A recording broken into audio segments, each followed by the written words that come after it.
আচ্ছা, তোমারে এত করে বললাম মূলা আনো, মূলা আনো, মূলা আনো, তুমি মূলাই আনছো না, তোমার সমস্যাটা কি?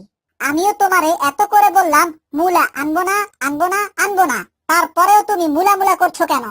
মূলা খাওয়ার ইচ্ছা হয়েছে, আমি মূলা খাবো। যাও, তুমি তাড়াতাড়ি মূলা নিয়ে আসো। না, আমি মূলা আনবো না। ঘরের মধ্যে যেদিনই মূলা আনছি সেই দিনই আমাকে হয় ঘরের বারান্দায় শুইতে হয়েছে, আর না হয় উঠানে শুইতে হয়েছে। তার মানে তুমি মূলা আনবা না? না, আমি মূলা আনবো না। এই শীতকালে আমার আর বারান্দায় বা উঠানে শোয়ার ইচ্ছা নাই।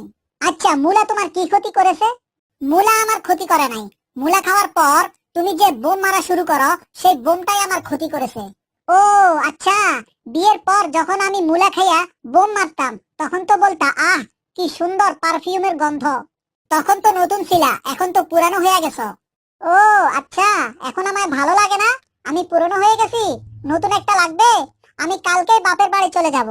আরে আরে আরে, কি বলে এইসব? বাপের বাড়ি যাবে কেন? আমি পুরনো হয়ে গেছি, এখন আর আমায় ভালো লাগে না, সেজন্যই বাপের বাড়ি চলে যাব। তোমাকে আর বাপের বাড়ি যেতে হবে না। আমি কাল সকালেই মূলা কিনে আনবো। তুমি খাইবা আর পাদ মারবা, আমার কোনো সমস্যা হবে না। আমি কানে আর নাকে তুলা দিয়ে বসে থাকবো। ওরে আমার সোনা রে, তুমি যাও যাও, তাড়াতাড়ি যাও, এক্ষুনি মূলা নিয়ে আসো। আমি তোমাকে সুন্দর সুন্দর পারফিউমের গন্ধ উপহার দিব। তো বন্ধুরা, আমাদের ভিডিওটি কেমন লেগেছে তা অবশ্যই কমেন্টের মাধ্যমে জানিয়ে দিন। আমাদের ভিডিওটি যদি আপনাদের ভালো লাগে, অবশ্যই লাইক, কমেন্ট, শেয়ার এবং সাবস্ক্রাইব করে সাথেই থাকুন।